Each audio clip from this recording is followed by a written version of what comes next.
கர்த்தராகிய இயேசு கிறிஸ்து நாமத்தில் மறுபடியாக உங்களை யாவரும் அருமையான வேளையில் சந்திப்பதில் ஒரு மிகுந்த ஒரு சந்தோஷம். உங்களுக்காக ஒவ்வொரு நாளும் என்னுடைய தனிப்பட்ட ஜெபத்தில் நாங்கள் ஜெபிக்க கடனாளிகளாக இருக்கிறோம். அநேக சாட்சிகளை கேட்டுக்கொண்டிருக்கிறோம். தேவனுடைய நாமத்துக்கு மகிமை உண்டாவதாக. இந்த நாளுக்கு வேண்டிய ஒரு பகுதியை நாம் எடுத்துக்கொள்வோம்.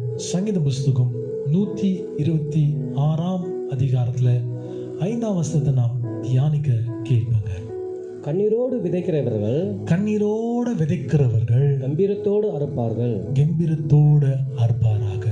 ஆம் தேவ ஜனமே, நம்முடைய வாழ்க்கையில விதைக்கவும் ஒரு காலம் உண்டு, அறுவடை செய்யவும் ஒரு காலம் உண்டு, தோல்வி அடையும் ஒரு காலம் உண்டு, வெற்றி உடைய வாழ்க்கையின் காலமும் உண்டு. ஒரு விஷயத்தை நீங்க மறக்காதீங்க, விதைக்கப்பட்டவர்களுடைய வாழ்க்கையில அறுவடை நிச்சயம். நீங்க கர்த்தருடைய ஆசீர்வாதத்தை நீங்க காண்பீர்கள். கர்த்தர் தாமே உங்களோட இருந்து உங்களுடைய எல்லா சூழலின் மத்தியில மகத்தான காரியங்களை ஆண்டவர் செய்வதற்காக ஆண்டவருக்கு கொடான கொடி நன்றி. நாம் சொல்லலாம், எப்பொழுது என்னுடைய வாழ்க்கை மாறும், எப்பொழுது எனக்கு ஒரு விடிவு காலம் வரும், நான் எப்பொழுது என்னுடைய வாழ்க்கையை ஒரு அருமையான ஒரு பகுதியாக நான் எடுத்துட்டு போவேன்னு சொல்லிட்டு.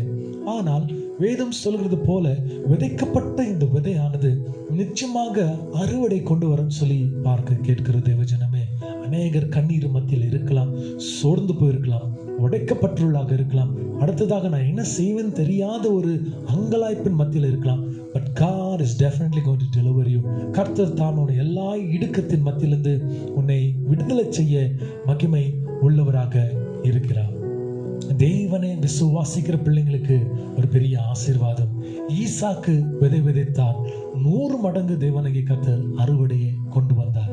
உங்களுடைய வாழ்க்கையிலும் சரி, 100% ஆண்டவருக்கு கொடுங்க, 100% ஆண்டவருக்கு அர்ப்பணம் செய்யுங்க.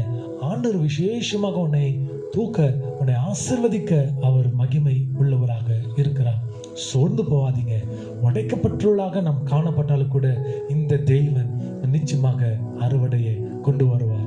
நீங்கள் ஆண்டவருடைய சமூகத்தை தேடுகிற பிள்ளைகளாக இருப்பதற்காக ஆண்டவர் உங்களை உயர்த்துவார்.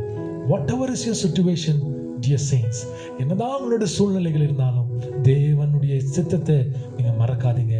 அழைத்தவர் உண்மை உள்ளவர், உன்னை இறுதி வரும் வரைக்கும் நடத்தி செல்லத்தக்க அவர் உண்மையாக இருக்கிறார். உனக்காக ஜெபிக்க நான் வாஞ்சிக்கிறேன்.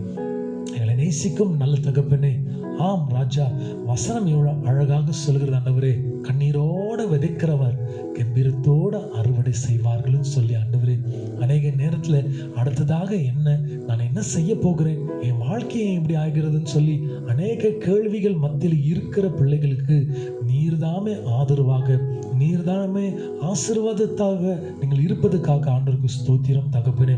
அப்பா, உம்மை நோக்கி பார்க்கிற பிள்ளைங்களுக்கு ஒரு நன்மை குறைப்பட்டு போகாது தகப்பனே. ஆண்டவருடைய ஆசீர்வாதம் ஒவ்வொரு தேவ பிள்ளைங்களை தாங்கிக் கொள்ளும்படியாக நான் ஜெபிக்கிறேன். ஆண்டவரே, எல்லா நெருக்கத்தின் காரியத்தை அகற்றுங்க, எல்லா வியாதியின் காரியத்தை அகற்றுங்க. உங்களுடைய நாமம் மகிமைப்படுத்தும் ஆண்டவரே. நீதி வலது கருத்துக்களை தாழ்த்தி ஒப்பு கொடுக்கிறேன். பொறுப்படுத்திக் கொள்ளுங்கள், வழி நடத்துங்க, ஆசீர்வதிங்க, அரவணைங்க. இயேசு கிறிஸ்துவின் நாமத்தில் ஜெபிக்கிறேன் ஜீவனுள்ள நல்ல தகப்பனே, ஆமென்.